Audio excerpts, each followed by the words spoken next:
मैया राधे राधे। अब बढ़िया से बैठे ना तो भगा देबो ऊपर। ठीक, शांति बैठिए। आज हम लोग हिस्ट्री के चौथा चैप्टर शुरू करने वाले हैं। ठीक, लेकिन आज ही में पढ़ाएंगे। एक दो दिन आपका कोचिंग आर्ट्स वाला बंद रहेगा, साइंस वाला खुला रहेगा। कल बंद है, परसों बंद है। ठीक है, उसके बाद के अभी हम कह नहीं सकते हैं। और तो आएंगे रात तक, लिखल उखल रहेगा, नोट्स तैयार रहेगा तो ना पढ़ेंगे जी। तो उसके आगे के हम कह नहीं सकते हैं, तो हम कुछ करें, मजबूरी है। चलिए पहले जो है उसको तो क्लियर कर लीजिए, तब का तब देखेंगे। तो आज हम लोग हिस्ट्री का चौथा चैप्टर, या ये कहिए कि जो पहला किताब है उसका हम लोग आखिरी चैप्टर शुरू कर रहे हैं, जिसका नाम है विचारक, विश्वास और इमारतें। कब से कब तक? 600 ईसा पूर्व से 600 ईस्वी तक के टाइम को हम लोग जो भी विचारक हुए, विश्वास जो भी था, धर्म वगैरह वो, और नए नए जो स्तूप वगैरह जो बने हैं, स्मारक, उनके बारे में हम लोग पढ़ेंगे। किसी ने अभी कुछ पूछा था, कौची क्या है? ये बुद्ध हैं। और कहाँ कौची है? लंबा कहाँ है? लंबा नहीं है, इधर ये सनातन धर्म, इधर बौद्ध धर्म, और यहाँ पे जैन धर्म। हम बताए हैं कि जो तुम्हारा थंबनेल बनता है तो थंबनेल के पीछे जो रहता है वो हिंट रहता है कि तुमको किसके बारे में पढ़ना है। तो आप यहाँ समझ सकते हैं कि हम लोगों को अध्यात्म के बारे में पढ़ना है, बौद्ध, जैन, सनातन धर्म के बारे में हम लोगों को पढ़ना है। चैप्टर मुख्य रूप से यही रहेगा, समझ गए? तो आ जाइए क्लास में। सबसे पहले देखिए इस अध्याय में हम क्या करने वाले हैं। तो इस अध्याय में हम लोग 600 ईसा पूर्व से लेकर के 600 ईस्वी तक के जो भी धार्मिक कलात्मक क्षेत्र में परिवर्तन हुए हैं उसी को देखेंगे, उसी को पढ़ेंगे। हम लोग पीछे में जो भी राजा हुए, वर्ण का जो विकास हुआ उसको पढ़ लिए, और भी उससे रिलेटेड जो भी था, शादी विवाह वगैरह, इतने वर्षों में जो भी चीज़ें परिवर्तन हुई थी उन सारी चीज़ों को हम लोग पढ़ लिए। उसके पहले वाला चैप्टर में जाइए तो कैसे राजा का विकास हुआ, कैसे जनपद, महाजनपद, राज्य बना, कौन कौन सा राजा हुआ, क्या क्या उस टाइम पे शासन प्रशासन के नियम थे, उन सारी चीज़ों को पढ़ लिए हैं। और अब हम पढ़ेंगे उस टाइम में हुए धार्मिक सुधार, धार्मिक आंदोलन, इन सब चीज़ों के बारे में। और ये सबका टाइम एक ही है। इसी टाइम में जैसे देखो, इसी टाइम में कोई सरकार में भी है, इसी टाइम में किसी मंदिर का निर्माण हो रहा है, कोई पंडित भी हैं, कोई ब्राह्मण भी हैं, कोई बहुत बढ़िया टीचर भी है, लेकिन कहानी सबके अलग अलग है, समय एक ही है। वैसी जितनी भी घटनाएं अब तक हम पढ़ रहे हैं सबका समय काल एक ही टाइम का है, लेकिन घटनाएं अलग अलग है। तो इस चैप्टर में हम लोग किस घटना पे ध्यान देंगे? जो नए नए विचारक हुए हैं, जो विश्वास बना धर्मों पर, पूजा पाठ पर, उसके बारे में, और जो नए नए इमारत बने उसके बारे में। ठीक, हम तुम लोगों को पढ़ाए हैं कि हड़प्पा काल में चले जाइए। हड़प्पा काल में धार्मिक जीवन के साक्ष्य मिले हैं, पूजा पाठ वगैरह होते थे, और उन पूजे पाठों का अंश हम लोगों को ऋग वैदिक काल में भी देखने को मिला है। पिछले एक दो चैप्टर में हम कुछ ऑब्जेक्टिव करवाए थे तो बोले थे कि इस चैप्टर का ये नहीं है, आगे के चैप्टर में होगा। तो यही सब था, उसमें था तो हम करवा दिए कि मान लो इस वाले चैप्टर में ना मिलेगा और उस वाले में हम छोड़ दिए तो ऑब्जेक्टिव छूट जाता तुम्हारा, तो हम वहाँ क्लियर करवा दिए, यहाँ पे वो चैप्टर में है। तो ऋग वैदिक काल के बारे में हम तुमको बता चुके हैं, कई बार बता दिए हैं कि हड़प्पा संस्कृति के बाद शुरू होता है हमारा वैदिक काल। और वैदिक काल को हम बांटते हैं दो भाग में। एक है ऋग वैदिक काल जो चलता है 1500 ईसा पूर्व से 1000 ईसा पूर्व, दूसरा चलता है उत्तर वैदिक काल जो है 1000 से 600 ईसा पूर्व। और 600 ईसा पूर्व से हम लोग पढ़े हैं महाजनपद काल। तो यहाँ से कहानी हम लोग पकड़े हुए हैं। तो देखो, हड़प्पा काल वाला पूजा पाठ के अंश हम लोगों को ऋग वैदिक काल में भी देखने को मिलता है। ऋग वैदिक काल इसका इसलिए नाम है क्योंकि इस टाइम पे एक वेद की रचना हुई थी जिसका नाम है ऋग्वेद, जिसमें मंत्र है, सिर्फ देवताओं की उपासना करने वाला मंत्र है, खाली मंत्र है, मंत्रों का संग्रह है ये। उसके बाद 1000 ईसा पूर्व के बाद लोहा मिल गया था, तो कृषि, व्यापार, सामाजिक जीवन में परिवर्तन हुए। 3 गो बाकी के जो वेद है उसकी रचना हुई। और भी नए नए राज्य व्यवस्था ये सब चीजें परिवर्तित हुई, जिसके कारण से वहां से हम लोग उसको उत्तर वैदिक काल कहते हैं। ऋग वैदिक काल में बस एक ही चीज है, क्या चीज? ऋग्वेद, पूजा पाठ, ये सारी चीजें चल रही है। ठीक, ऋग्वेद में है कौची?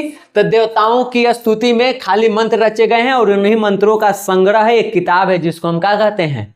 ऋग्वेद कहते हैं। ठीक, ऋग्वेद में यह भी बताया गया है कि जो आर्य थे वो देवता की उपासना कैसे करते थे, क्या तरीका था और कौन कौन देवताओं की पूजा होती थी।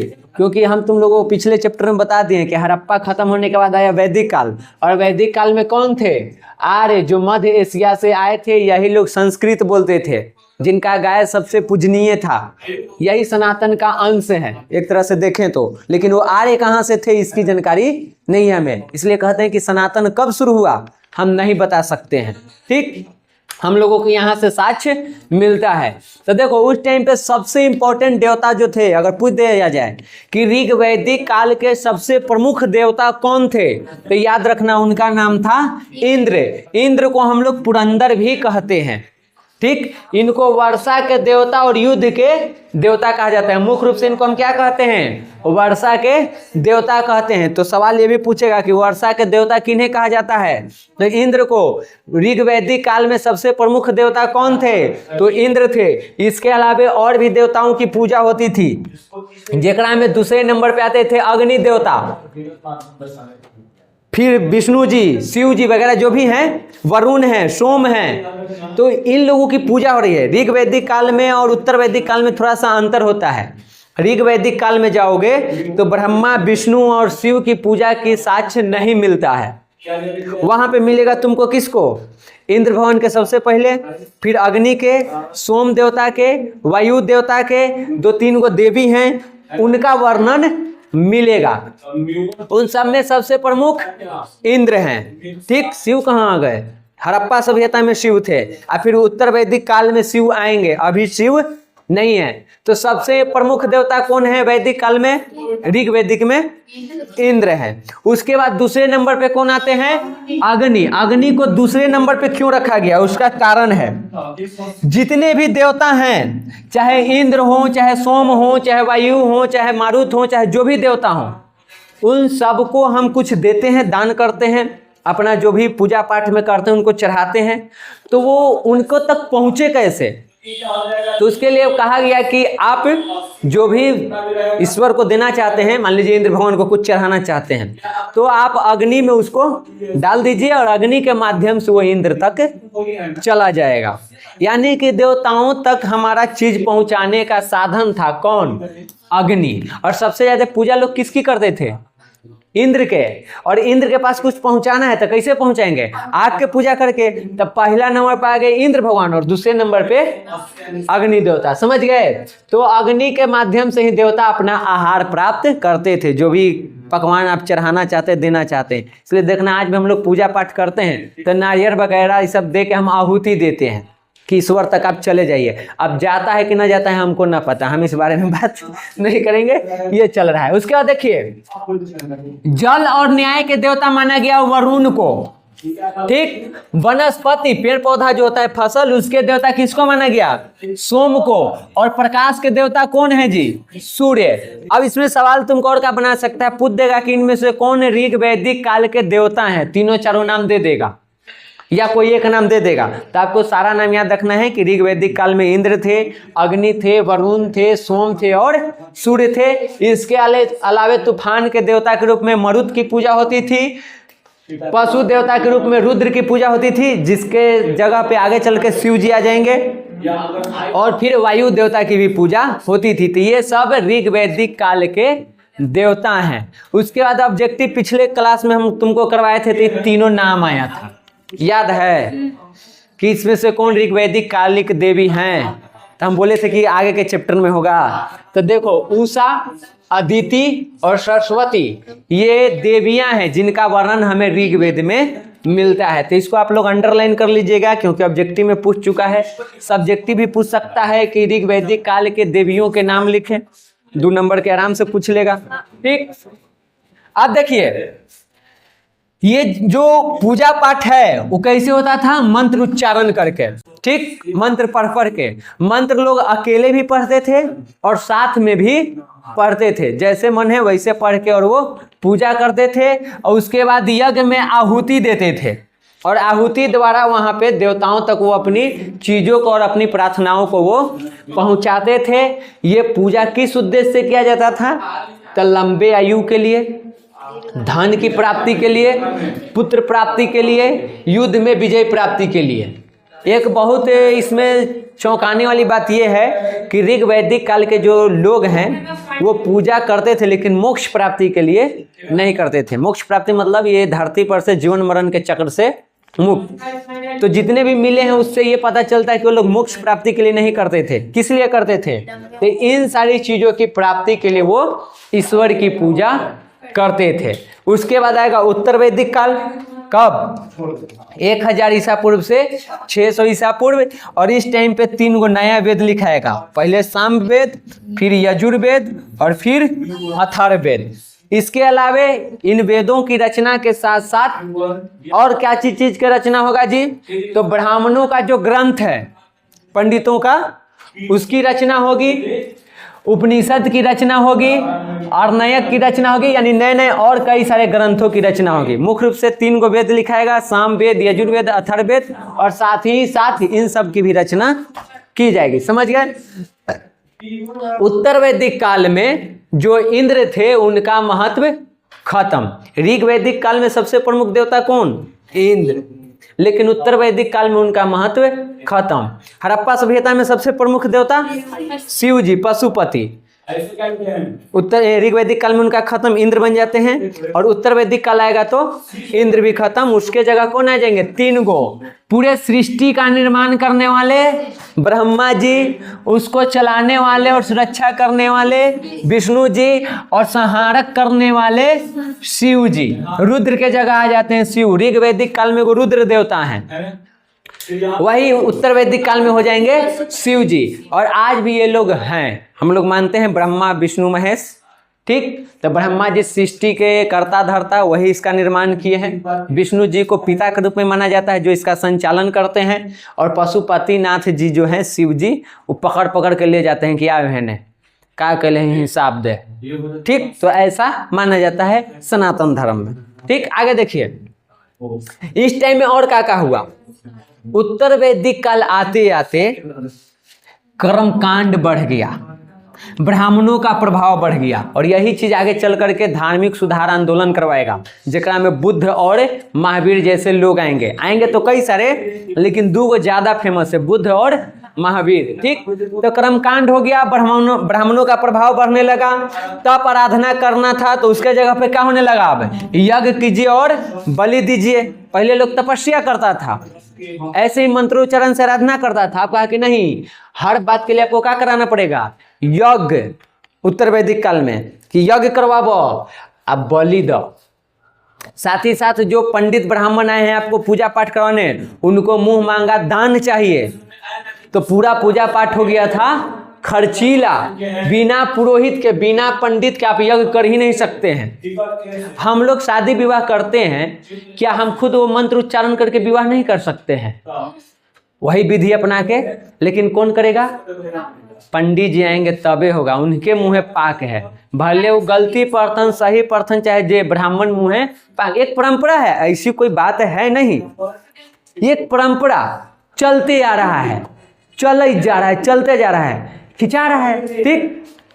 तो ये हो गया कि बिना पंडित के आप यज्ञ नहीं कर सकते हैं। आप पंडित बुलाइएगा तो मुंह मांगा उसको दान दीजिए तो खर्च आपका बढ़ जाएगा। बलि चढ़ाइए, यज्ञ के सामान मंगवाइए, छोटे मोटे बात लगी, ठीक। तो ये चीज हो गया था। उसके बाद कुछ चीजें राजाओं के लिए ही एकदम फिक्स था, जैसे अश्वमेघ के बारे में तुमको बताए हैं, ऑब्जेक्टिव करवा दिए हैं पिछले क्लास में, कि अपनी संप्रभुता को बढ़ाने के लिए क्या करते थे? अश्वमेघ यज्ञ, जैसे राम जी करवाए थे। जहां तक घोड़ा जाएगा वहां तक राज्य मेरा। अगर किसी को आपत्ति है तो घोड़ा रोको और हमसे युद्ध करो। अगर तू नहीं रोका, नहीं युद्ध किया, यानी कि तू पराजय स्वीकार किया। तो इस तरह के यज्ञ करवाया जाता था। इसमें भी काफी खर्च। पशुओं की बलि अंधाधुंध पड़ रही है, खाली यज्ञ और बलि, और इस कारण से पशु की क्या हो रही है? क्षति हो रही है, खत्म के कगार पर था, खर्चीला हो ही गया था। और क्या होगा, तो आगे चल करके पूरे समाज पे प्रभाव हो जाएगा क्षत्रिय और ब्राह्मणों का। वैश्य शूद्र के कोई मतलब है नहीं, चंडाल बेचारा के तो आओ हालत खराब है। तो ये लोग ढूंढ रहे थे ऐसा चीज जिससे में कि कम खर्चा हो और हम ईश्वर की भक्ति कर सके, और उसने में आ जाएंगे बुद्ध और महावीर। वो पूजा पाठ से ज्यादा आध्यात्मिक चीजों पर ध्यान देंगे। लोगों को लगेगा कि यहाँ पे खर्च कम है, और सब लोग क्या बनने लगेंगे, बुद्ध के महावीर के शिष्य बनने लगेंगे, और आगे चल के बौद्ध धर्म और जैन धर्म का जन्म होगा। वो कहानी आगे है। फिर देखिए, जब इन ब्राह्मणों का या ये पूजा पाठ कर्म कांड का प्रभाव बहुत ज्यादा हो गया, तब हमनी के समाज में कुछ विचारक हुए, और जो ये लोग जो नए नए विचारक हुए, उन्होंने क्या किया, वे पूजा पाठ से ज्यादा आध्यात्मिक चीजों पे ध्यान दिया, और ब्राह्मण के जो ग्रंथ था, जो यज्ञ बलि की जो बात की जाती थी, उसकी आलोचना करने लगे कि नहीं, ईश्वर को खुश करने का मतलब ये नहीं है कि हम बलि चढ़ाएं, हम सत्य के राह पे चल के, अध्यात्म के राह पे चल के, तपस्या करके हम ईश्वर को प्राप्त कर सकते हैं। ऐसा किसमें कहा गया, उपनिषदों में। उपनिषद कौन लिखे, तो नए नए विचारक, और उन लोगों ने पुरानी व्यवस्था के खिलाफ आवाज उठाना शुरू कर दिया कि नहीं, ये बहुत गलत हो रहा है, बहुत लूट खसोट हो रहा है इसमें। तो जो भी धर्म कर्म कांड था, यज्ञ था, बलि था, पुरोहित था, इन सब की वे लोग आलोचना करने लगे। जो ब्राह्मणों की ग्रंथ थी, किताब थी, उसकी आलोचना करने लगे, और कहने लगे कि देखिए, हम लोगों को जीवों को समझना चाहिए, आत्मा को समझिए, परमात्मा को समझिए और कर्म को समझिए, इससे हम ईश्वर को प्राप्त करते हैं। ये नहीं कि हम किसी के साथ बुरा किया, यज्ञ किए तो हमारा पाप कट जाएगा, ऐसा नहीं है। आप आत्मा परमात्मा को समझिए, तब आप सही ज्ञान प्राप्त कर पाइएगा। यज्ञ से ज्ञान की प्राप्ति नहीं होगी। तो इस चीज की बात कहें। उसके बाद एक और विचारधारा था कि मृत्यु के बाद जीवन कैसा होता है, पुनर्जन्म होता है कि नहीं होता है। तो बहुत सारे विचारक ऐसे हुए जो पुनर्जन्म को मानते हैं, और बहुत सारे हैं जो नहीं मानते हैं। उसी में उपनिषदों में एक हमारा उपनिषद है जिसका नाम है छांदोग्य उपनिषद। इसमें कहा गया है कि आत्मा जो है वो एकदम सूक्ष्म से सूक्ष्म है, राई के बीज से भी छोटा, जो हमारे हृदय में विद्यमान है, और बड़ा इतना है कि पूरा आकाश और पृथ्वी भी कम पड़ जाए।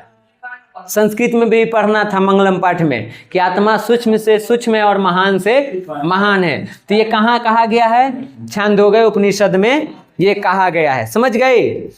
तो ये सारी विचारों पर लोग ध्यान दे रहे थे। अब पूजा पाठ से हट के अध्यात्म के जीवन में जा रहे थे, सत्य की खोज कर रहे थे, असल चीज ढूंढ रहे थे।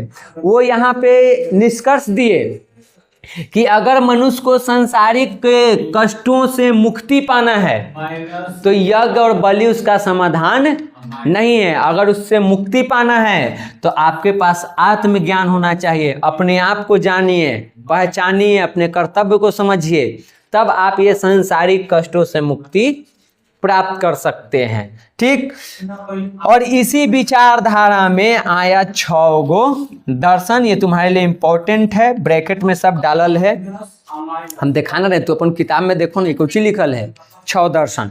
तो ये पेज में तोरा चाहिए। यहाँ देखो 6 गो दर्शन कौन कौन है। ये 6 गो दर्शन के उद्भव कब हुआ है, 6ठी शताब्दी ईसा पूर्व से 3री शताब्दी ईसा पूर्व तक। तो में खाली दर्शन लिखा हुआ है, हम नाम भी लिख दिए हैं। समझो कहानी को। पहले ऋग वैदिक काल शुरू हुआ।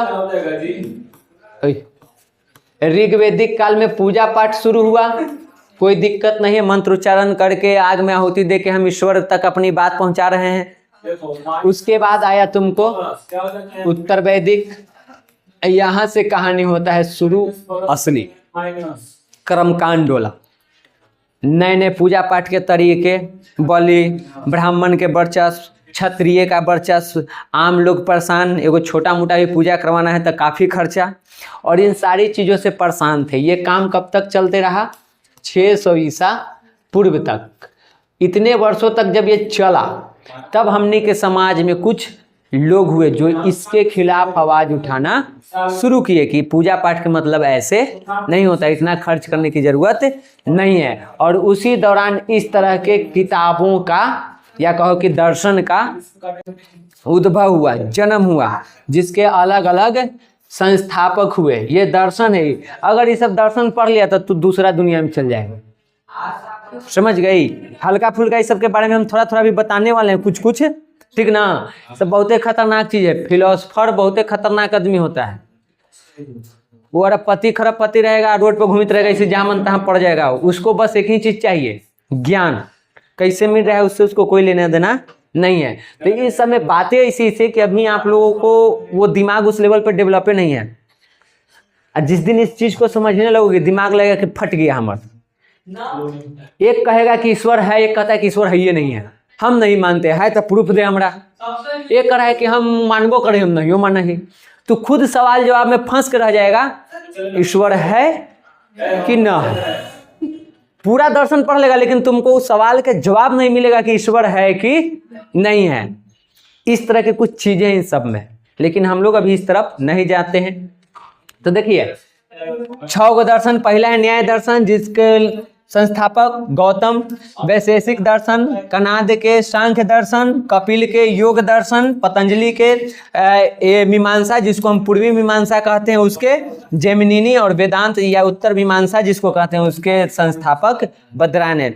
फिलहाल आप लोग यही याद रखिए। ऐसे 12th में ही फिलॉसफी पढ़ना होता है, लेकिन फिलॉसफी के लिए दिमाग होना चाहिए, बहुत हाई लेवल के। आपको सिर्फ हम इंडियन सिविलाइजेशन कल्चर पढ़ा रहे थे तो माथा में ऊपर कर रहा था, जो कि वो बेसिक है।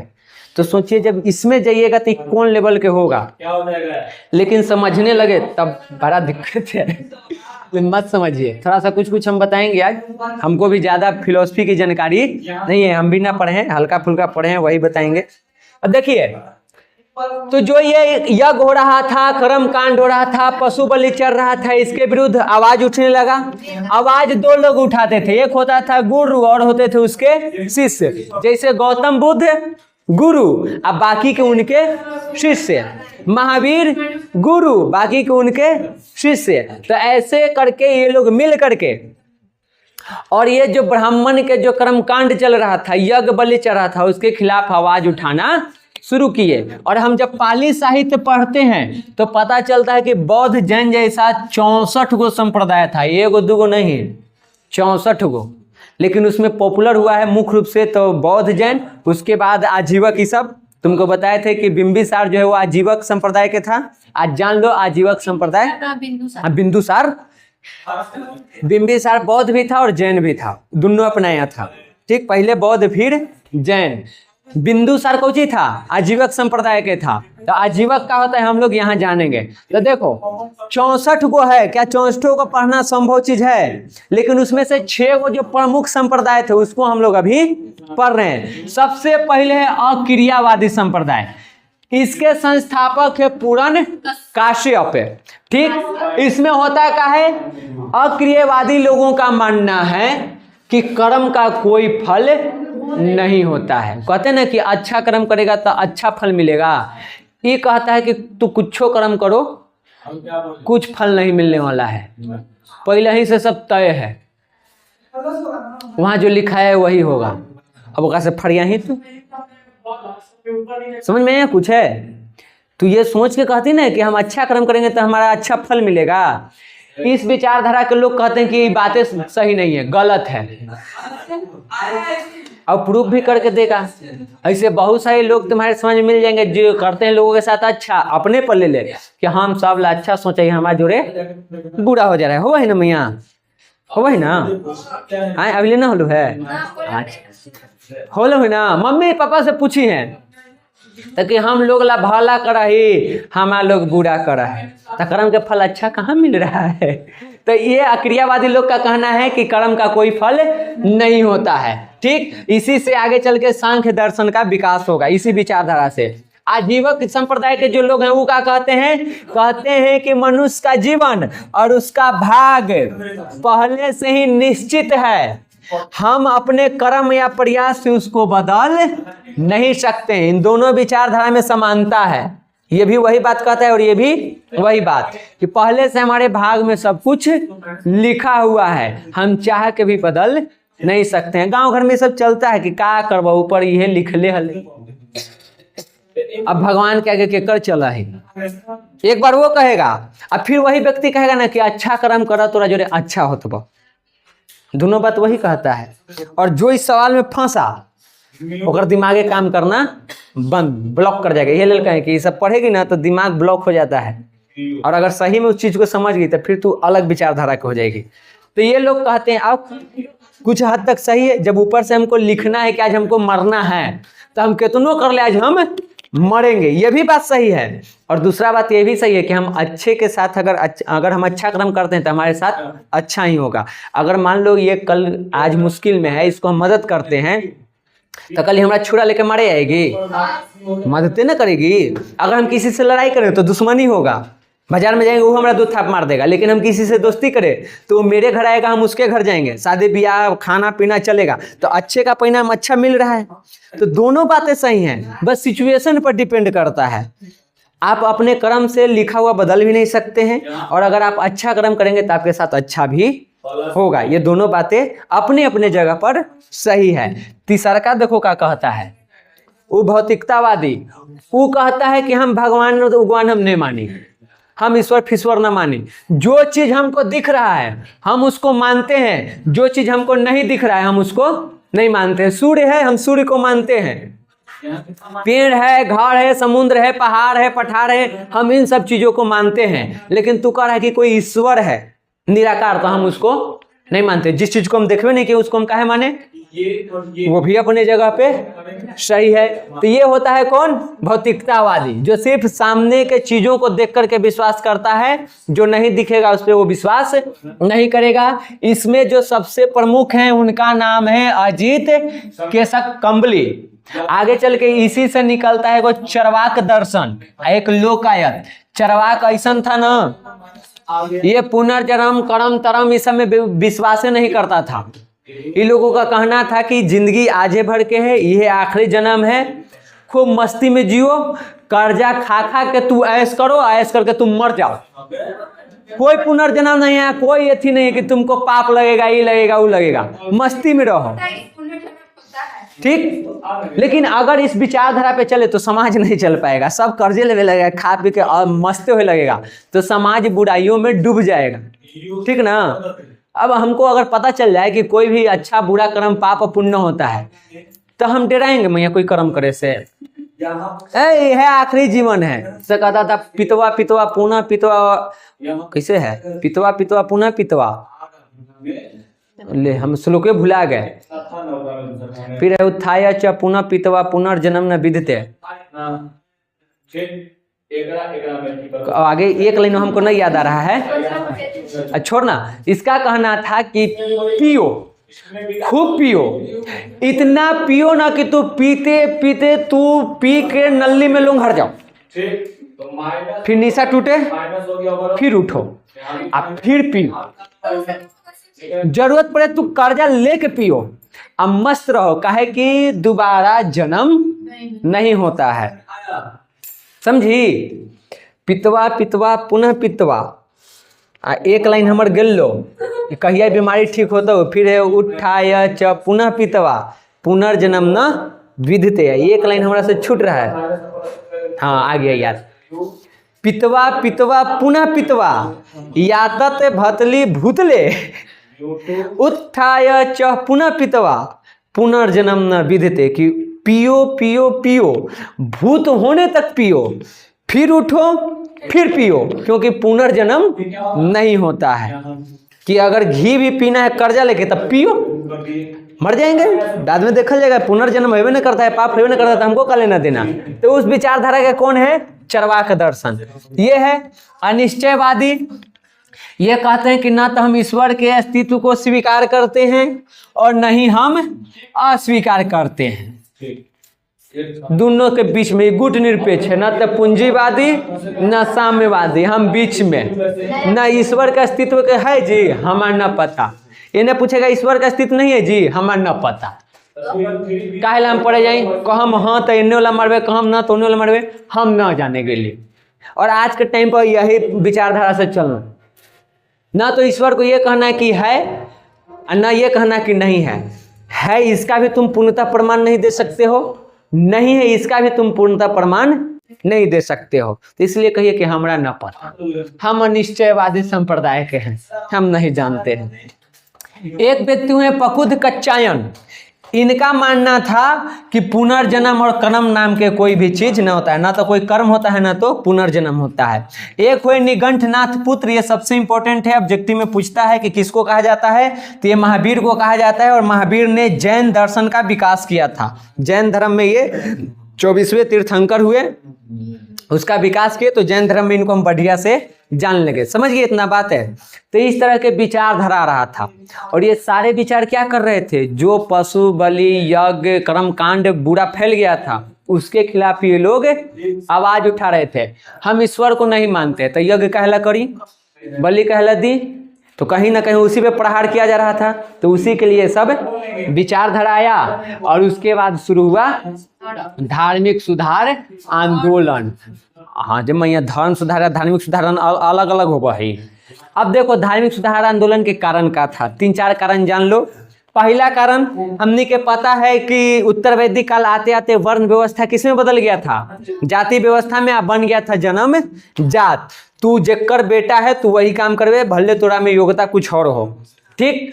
और इसके साथ साथ ब्राह्मण क्षत्रिय का प्रभाव समाज में बढ़ गया था, वैश्य शूद्र का कम हो गया था, वो कई सारे सामाजिक बंधनों से बंध गए थे। और इस वजह से वे लोग जो वैश्य शूद्र हैं वो इस चीज से उब चुके थे और ढूंढ रहे थे कोई नया विचारधारा। इसलिए क्या हुआ, धार्मिक सुधार आंदोलन की, इसमें सुधार करने की जरूरत है। फिर धार्मिक जीवन के प्रति असंतोष, धर्म में इतना आडंबर यज्ञ बलि आ गया और इतना वो खर्चीला हो गया कि बिना पुरोहित को उसको हम पूरे नहीं कर सकते हैं, अगर उसके साथ पूरा करें तो उतना हम खर्चा नहीं जुटा सकते हैं। तो लोग इसमें सुधार चाहते थे, बदलाव चाहते थे, इसीलिए आंदोलन होगा। और तीसरा है नए नए विचारधाराओं का उदय, बुद्ध और महावीर जैसे, या पीछे अभी जितने भी हम लोग संप्रदाय देखे उनके जैसे कई सारे विचारक आ रहे थे और पूजा पाठ को, ईश्वर को मानने के नए नए तरीके बता रहे थे, जिसमें ना तो आपको यज्ञ करना है, न पुरोहितों को रखना है, न बलि देना है, न दान करना है, यानी खर्चा से आप बच जाइएगा। अब हम एक मिडिल क्लास हैं या शूद्र हैं तो हम क्या सोचेंगे, वह शूद्र ही नहीं सोचेंगे चलो कम खर्चा में भी हमको ईश्वर मिल ही जा रहा है तो हम ले लेते हैं। तो वे लोग किसके ओर आकर्षित होंगे, इसके तरफ, और धर्म में सुधार होगा। तो ये सब उसके कारण हैं जिसके वजह से धर्म सुधार हुए। और यहीं पे हुआ आपका क्लास खत्म। इन धर्म सुधारों में सबसे इंपॉर्टेंट जो आया उसमें था तुम्हारा बौद्ध धर्म और जैन धर्म। सबसे ज्यादा सुधार का काम यही किया, और इसको हम लोग पढ़ेंगे अगले क्लास में, ठीक। इसमें एक चीज और है, देखो उस टाइम के समाज में एक चीज और चल रहा था, ब्राह्मण और क्षत्रिय में इस बात को लेकर लड़ाई हो गई थी कि हम दोनों में सर्वश्रेष्ठ कौन है। ब्राह्मण का कहना था कि हम हैं और क्षत्रिय कह रहा था कि हम हैं, क्योंकि पूरे शासन व्यवस्था को तो हम चला रहे हैं, जीत हम रहे, तो बड़ा तू कैसे हो गया। तो वो कहा कि पूरा वेद पुराण के ज्ञान तो हमको है, धर्म को तो हम संभालें, तो हम बड़का हैं। और इस बात के दोनों में विचारिक लड़ाई था। इसलिए तुम देखो बुद्ध को देखोगे तो पहले उनका नाम क्या था, सिद्धार्थ। सिद्धार्थ कौन है, एक क्षत्रिय कुल से हैं, एक राजा के बेटा हैं। महावीर के बचपन के नाम वर्धमान, कौन है, एक राजा के बेटा हैं, क्षत्रिय हैं। और आगे चल के यही क्षत्रिय ब्राह्मण के प्रभुत्व को कम करने के लिए क्या करेंगे, अपने विचारधारा को लेकर के आएंगे और एक नए विचारधारा को समाज में रख के उसका विस्तार करेंगे, लोग उसको एक नया धर्म बना देंगे। समझ गए। तो वो हम लोग अगले क्लास में बौद्ध धर्म और जैन धर्म दोनों को एक ही साथ खत्म कर देंगे। समझ गए।